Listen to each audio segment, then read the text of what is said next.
ಅಂತಾರಾಜ್ಯ ಬೆಳ್ಳಿ ಮೂರ್ತಿ ಕಳ್ಳರ ಹೆಡಮುರಿ ಕಟ್ಟಿದ ಕಾಕಿ. ಐಜಿಪಿ ಕರಾಮತ್ತು, ಎಸ್ಪಿ ಹಿಕಾಮತ್ತು. ವಿಜಯಪುರ ಕಾಕಿ ಮಿಂಚಿನ ಕಾರ್ಯಾಚರಣೆಗೆ ಕದೀಮರು ಉಡೀಸ್. ಬಸವನಕೋಡ ದೇವಸ್ಥಾನದ ಮೂರ್ತಿ ಕಳ್ಳತನ. 54 ಲಕ್ಷ ಮೌಲ್ಯದ ಬೆಳ್ಳಿ ಮೂರ್ತಿ ಸೀಸ್. 32 ಕೆಜಿ ಬೆಳ್ಳಿ ಮೂರ್ತಿಯನ್ನ ಕರಗಿಸಿದ್ದ ಕಳ್ಳರು. ಸ್ಕೆಚ್ ಹಾಕಿ ದೇವಸ್ಥಾನಕ್ಕೆ ಕನ್ನ ಹಾಕಿದ Gujarat gang. Vijayapura police silent operation success.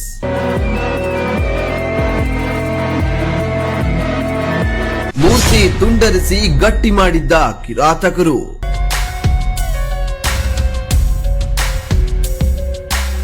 Vijayapura ಕಾಕಿ ಪಡೆಗೆ ಐಜಿಪಿ ಸಂದೀಪ್ ಪಾಟೀಲ್ ಶ್ಲಾಘನೆ. ಮುದ್ದೆಬಿಹಾಳದ ಬಸರಕೋಟದ ಆ ಕತ್ತಲ ರಾತ್ರಿ ಗ್ರಾಮಸ್ಥರು ಗಾಢ ನಿದ್ರೆಯಲ್ಲಿದ್ದಾಗ ಪವಾಡ ಬಸವೇಶ್ವರ ದೇವಸ್ಥಾನದ ಕಬ್ಬಿಣದ ಬಾಗಿಲಿನ ಕೀಲಿಗಳು ಮುರಿದು ಬಿದ್ದಿದ್ವು. ಗರ್ಭಗುಡಿಯಲ್ಲಿದ್ದ ಕೋಟಿ ರೂಪಾಯಿ ಬೆಲೆ ಬಾಳುವ 32 ಕೆಜಿ ತೂಕದ ಆ ಪವಿತ್ರ ಬೆಳ್ಳಿಯ ಬಸವೇಶ್ವರ ಮೂರ್ತಿ ಕ್ಷಣಾರ್ಧದಲ್ಲಿ ಮಾಯವಾಗಿತ್ತು. ಜುಲೈ 5ರ ಮಧ್ಯರಾತ್ರಿ ನಡೆದ ಆ ದುಷ್ಕೃತ್ಯ ಇಡೀ ವಿಜಯಪುರ ಜಿಲ್ಲೆಯನ್ನೇ ಬೆಚ್ಚಿ ಬೀಳಿಸಿತು. ಭಕ್ತರ ಆಕ್ರೋಶ, ಪೊಲೀಸರಿಗೆ ತಲೆನೋವು. ಆದ್ರೆ ಕಳ್ಳರು ಎಷ್ಟು ಪುಡಂಗಿಗಳಾದ್ರೇನು ಕಾನೂನಿನ ಕಣ್ಣಿನಿಂದ ತಪ್ಪಿಸಿಕೊಳ್ಳಲು ಸಾಧ್ಯವೇ? ವಿಜಯಪುರ ಜಿಲ್ಲೆಯ ಪೊಲೀಸ್ ವರಿಷ್ಠಾಧಿಕಾರಿ ಲಕ್ಷ್ಮಣ್ ಬಿ ನಿಂಬರ್ಗಿ ಅವರ ಖಡಕ್ ನಿರ್ದೇಶನ, ಡಿಎಸ್ಪಿ ಚಂದ್ರಕಾಂತ್ ನಂದರೆಡ್ಡಿ ನೇತೃತ್ವದಲ್ಲಿ ಸಿಪಿಐ ಮಹಮ್ಮದ್ ಫಸಿಯುದ್ದೀನ್, ಪಿಎಸ್ಐ ಸಂಜಯ್ ತಿಪ್ಪರೆಡ್ಡಿ ಹಾಗೂ ಆರ್ಎಸ್ ಬಂಗಿ ಅವರನ್ನೊಳಗೊಂಡ 4 ವಿಶೇಷ ತನಿಖಾ ಪಡೆಗಳು ಅಖಾಡಕ್ಕಿಳಿದ್ವು.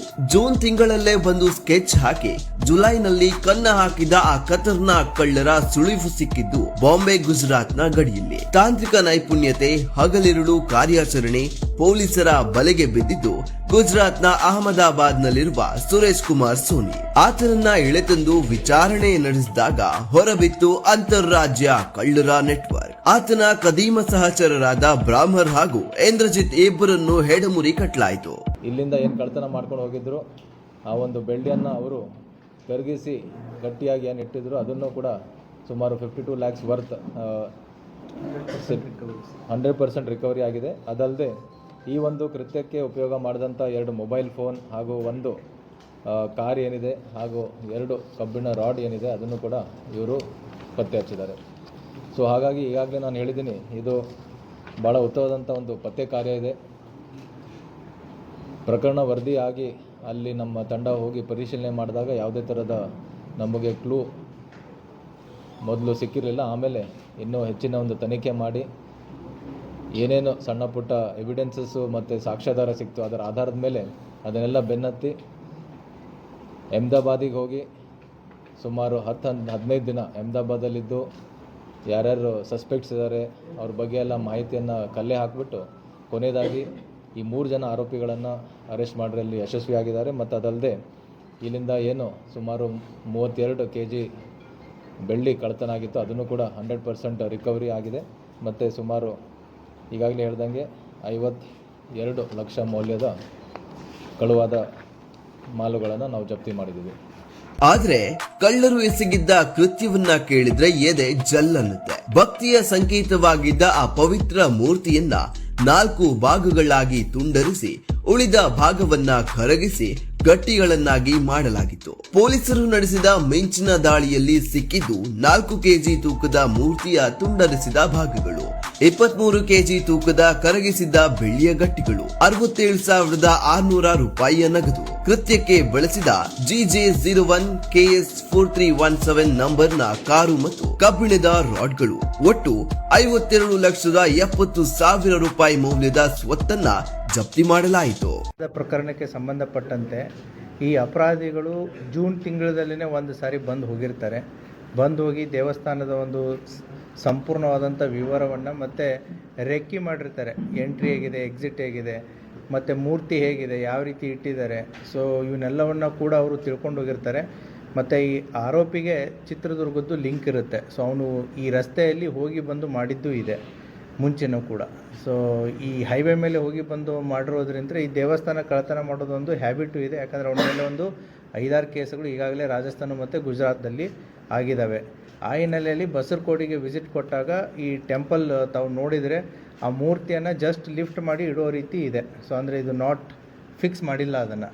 ಸೊ ನೋಡ್ಕೊಂಡು ಹೋಗಿರ್ತಾರೆ. So on the day of offence ರಾತ್ರಿ ಹೊತ್ತು ಬಂದುಬಿಟ್ಟು ಅಲ್ಲೆಲ್ಲ ಹುಡುಗರೆಲ್ಲ ಮಲಗಿದಾಗ ಅದನ್ನು ತೊಗೊಂಡು ಹೋಗಿ 5th night and 6th early morning offence ಆಗಿದೆ. 8ನೇ ತಾರೀಕಿಗೆ ಹೋಗಿಬಿಟ್ಟರೆ ಆ ಮೂರ್ತಿಯನ್ನು 4 ತುಂಡುಗಳನ್ನಾಗಿ ಮಾಡಿ ಮೆಲ್ಟ್ ಮಾಡಿ ಅದನ್ನು ಡಿಸ್ಪೋಸ್ ಮಾಡಿರ್ತಾರೆ. ಯಾಕಂದರೆ ಮೊದಲನೇ ಆರೋಪಿ ಏನಿದ್ದಾನೆ ಇವನು ಮುಂಚೆ ಒಂದು ಸ್ವಲ್ಪ ಬಂಗಾರದ ಅಂಗಡಿಯಲ್ಲಿ, ಬೆಳ್ಳಿ ಅಂಗಡಿಯಲ್ಲಿ ಕೆಲಸ ಮಾಡಿನೂ ಕೂಡ ಇವನಿಗೆ ರೂಢಿ ಇರುತ್ತೆ. ತದನಂತರ based upon lot of human efforts, so ಸಾಕಷ್ಟು ತನಿಖೆಯಲ್ಲಿ ಎಫರ್ಟ್ಸ್ಗಳನ್ನ ಮಾಡಿ ಇವರ ಬಗ್ಗೆ ಸ್ವಲ್ಪ ಮಾಹಿತಿಯನ್ನು ಕಲೆಕ್ಟ್ ಮಾಡಿ ಸುಮಾರು 15 ಡೇಸ್ ಅಹಮದಾಬಾದಲ್ಲೇ ನಮ್ಮ ತನಿಖಾ ತಂಡ ಅಲ್ಲೇ ಇದ್ದು ಈ ಆರೋಪಿಗಳನ್ನ ಪತ್ತೆ ಮಾಡಿ ತೊಗೊಂಬಂದಿದ್ದಾರೆ. ಸೊ ಏನು ಡಿಸ್ಪೋಸ್ ಮಾಡಿದ್ರು, ಸೊ ಡಿಸ್ಪೋಸ್ ಮಾಡಿದವ್ರ ಕಡೆ ಅಂದರೆ ಈ ಗಟ್ಟಿ ಬೆಳ್ಳಿ ಸುಮಾರು 23 kg 1 kg ಗಟ್ಟಿ ಬೆಳ್ಳಿ ಇದೆ, ಮತ್ತು 4 kg ಕೂಡ ಅದು ಮೂರ್ತಿ ತುಂಡು ಮಾಡಿದಂಥ ಬೆಳ್ಳಿನೂ ಕೂಡ ಸಿಕ್ಕಿದೆ. ಸೊ 100% ರಿಕವರಿ ಆಗಿದೆ. ತನಿಖಾ ತಂಡ ಸುಮಾರು 1 ತಿಂಗಳಕ್ಕಿಂತಲೂ ಹೆಚ್ಚು ಇದರಲ್ಲಿ ಶ್ರಮ ವಹಿಸಿ ಇದನ್ನು ಪತ್ತೆ ಮಾಡಿದ್ದಾರೆ. ಪ್ರಕರಣದಲ್ಲಿ ಭಾಗಿಯಾಗಿದ್ದ ಇನ್ನುಳಿದ ಆರೋಪಿಗಳಿಗಾಗಿ ಬಲೆಯನ್ನ ಬೀಸಲಾಗಿದೆ. ಪೊಲೀಸರ ಈ ಚಾಣಾಕ್ಷ ತನಿಖೆಯನ್ನ ಮೆಚ್ಚಿ ಉತ್ತರ ವಲಯ ಐಜಿಪಿ ಸಂದೀಪ್ ಪಾಟೀಲ್ ಅವರು ತನಿಖಾ ತಂಡಕ್ಕೆ ಪ್ರಶಂಸಾ ಪತ್ರವನ್ನ ನೀಡಿ ಗೌರವಿಸಿದ್ದಾರೆ. ಕಾನೂನಿನ ಕೈಗಳು ಸುಮ್ಮನೆ ಕೂರುವುದಿಲ್ಲ. ಕತ್ತಲಲ್ಲಿ ಕನ್ನ ಹಾಕಿದವರಿಗೆ ಈಗ ಕಂಬಿಯ ಹಿಂದೆ ಶಿಕ್ಷೆಯ ಕಾಲ ಬಂದಿದೆ.